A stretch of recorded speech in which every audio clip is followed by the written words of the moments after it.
গুরুত্বপূর্ণ পার্ট নাকি অটোমোটিভের major part. এটা হচ্ছে ইঞ্জিন হেড। ইঞ্জিনের একটা গুরুত্বপূর্ণ অংশ হচ্ছে ইঞ্জিন হেড। তো ইঞ্জিন হেডে কী কী কম্পোনেন্ট আছে? তো ইঞ্জিন হেডে দুটো সিস্টেম আছে, একটা হচ্ছে ইনটেক সিস্টেম, একটা হচ্ছে এক্সজস্ট সিস্টেম। যেদিক দিয়ে বাতাস ঢুকবে সেটা হচ্ছে ইনটেক সিস্টেম, যেদিক দিয়ে বার হবে এক্সজস্ট সিস্টেম। তো এক্সজস্ট সিস্টেম আর ইনটেক সিস্টেম, এই সিস্টেমটার জন্য দুটো দরজা দরকার, যেহেতু বাতাস ঢুকবে বন্ধ করবে, এদিকে বাতাস বের হবে বন্ধ হবে। তার দুটো গেট আছে, গেটগুলোকে বলি কি আমরা ভাল্ব। একটা হচ্ছে ইনটেক ভাল্ব, একটা হচ্ছে এক্সজস্ট ভাল্ব। এর মধ্যে দুইটা ভাল্ব আছে, একটা ইনটেক একটা এক্সজস্ট। দেখে কীভাবে চিনবো? ইনটেকটা হচ্ছে বড় ভাল্ব, এক্সজস্টটা ছোট ভাল্ব। এই ভাল্বগুলোকে ওঠানামা করার জন্য একটা সহায়ক আছে, সেটার নাম হচ্ছে ভাল্ব লিফটার। ভাল্ব লিফটার ভাল্বগুলোকে পরিচালনা করে ক্যামশ্যাফট। ভাল্বগুলোকে সময় মতো খোলা এবং বন্ধ করার কাজ হচ্ছে ক্যামশ্যাফটের। ক্যামশ্যাফট দিয়ে উঠবে নামবে ভাল্বগুলা।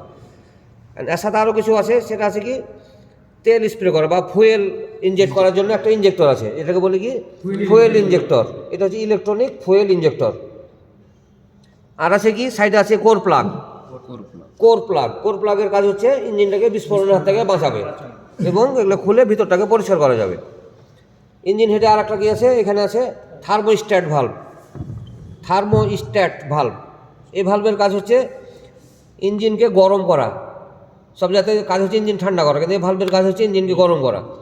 ইঞ্জিন যখন নির্দিষ্ট টেম্পারেচারে উঠবে তখন এই ভাল্বটা খুলবে। মিনিমাম 82 থেকে 84 ডিগ্রি টেম্পারেচার, ইন্টারনাল টেম্পারেচার 82 থেকে 84 যদি হয় তাহলে এই ভাল্বটা খুলবে। তার আগে পর্যন্ত এটা কোনো কাজ নেই, বন্ধ থাকবে, পানি কোনো দিকে যেতে দেবে না।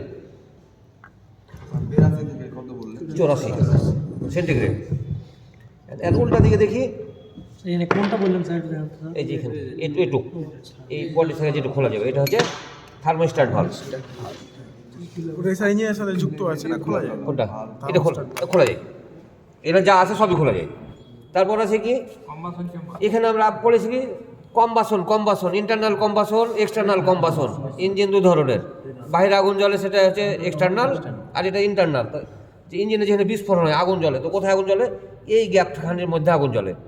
এই গ্যাপখানির মধ্যে বাতাস আর তেলকে চেপে এখানে বন্ধ করে দিলাম, তারপর এখানে স্পার্ক প্লাগে যখন স্পার্ক করবে তখন এটা ভম করে আগুন জ্বলবে। এটা হচ্ছে ইগনিশন। ইগনিশন যখন দিবে এখানে তখন কম্বাসন চেম্বারে আগুন ধরবে।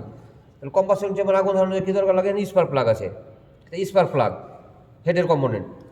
স্পার্ক প্লাগটা লাগানোর জন্য একটা সিস্টেম আছে, চারটা স্পার্ক প্লাগ সিলিন্ডার। আরও আছে কি আছে? ইঞ্জিনটা চললে গরম হয়, যেহেতু আমরা আগুন জ্বালিয়ে শক্তি তৈরি করি, তো আগুন জ্বালালে অবশ্যই গরম হয়। তো গরম হওয়ার জন্য একে ঠান্ডা করার কিছু পদ্ধতি আছে। তো এটা আমরা ঠান্ডা করবো কি ওয়াটার কুলিং সিস্টেম। দুই ধরনের, একটা হচ্ছে এয়ার কুলিং, একটা হচ্ছে ওয়াটার কুলিং। তো আমরা যেটা খুলেছি এটা হচ্ছে ওয়াটার কুলিং, পানি দিয়ে ঠান্ডা করি আগে। তো কীভাবে ঠান্ডা করি? এর প্রত্যেকটা জায়গাতে ফুটা করা আছে, এগুলোতে আগুন জ্বলবে, ভিতরে আগুন জ্বলবে, আর বাহির সব পানির লাইন করা আছে। যে পানির যে লাইন করা আছে এটার নাম হচ্ছে ওয়াটার জ্যাকেট, যে পানির লাইনগুলো আছে। এর সাথে আরও কিছু লাইন আছে, সেটা হচ্ছে কি ইঞ্জিনকে ঘর্ষণের হাত থেকে দূর করার জন্য লুব্রিকেন্ট ব্যবহার করা হয়। তো লুব্রিকেন্ট তো ব্যবহার করতে হলে লুব্রিকেন্টের লাইন লাগবে। তো লুব্রিকেন্টের লাইনগুলো সব ইনলেট টাইপের লাইন, এগুলো ভিতর সব ফুটা করা আছে, ফুটা করে সব লাইন বের করা আছে। কোন গলা? এটা এই যেখানে করা আছে একটা, এখানে করা আছে একটা। এটা ব্লক থেকে লুব্রিকেন্টটা উঠে চলে আসবে, উঠে ক্যাম্পশ্যাফটে ঢুকবে, ক্যাম্পশ্যাফট থেকে সব জায়গাতে বিতরণ করবে, প্রত্যেকটা জায়গাতে চলে যাবে। তাহলে এখানে ক্যাম্পশ্যাফটে সব চলে, ক্যাম্পশ্যাফট দেখেছি, ক্যাম্পশ্যাফটের কি আছে ওয়েল প্যাসেজ আছে, ওয়েল প্যাসেজগুলো দিয়ে এখান থেকে লুব্রিকেন্ট আসলে এসে আর ভিতর চলে যাবে সব জায়গাতে, ভিতরে যা পড়লো। এই মাথাতে আর একটা পয়েন্ট বের করা আছে, এটা হচ্ছে ডিস্ট্রিবিউটার পোর্ট। তো ডিস্ট্রিবিউটার কি জিনিস সেটা পরে আলোচনা করবো, যেহেতু আমাদের সামনে একটা অধ্যায় আছে ডিস্ট্রিবিউটার নিয়ে। হ্যাঁ, তো এখানে আছে ডিস্ট্রিবিউটার পোর্ট। তাহলে ক্যাম্পশ্যাফট এই ইঞ্জিনের হেডের এই কয়েকটা অংশ অবশ্যই সবকে মনোযোগ করতে হবে, জানতে হবে। এটা বলতে পারবো সব?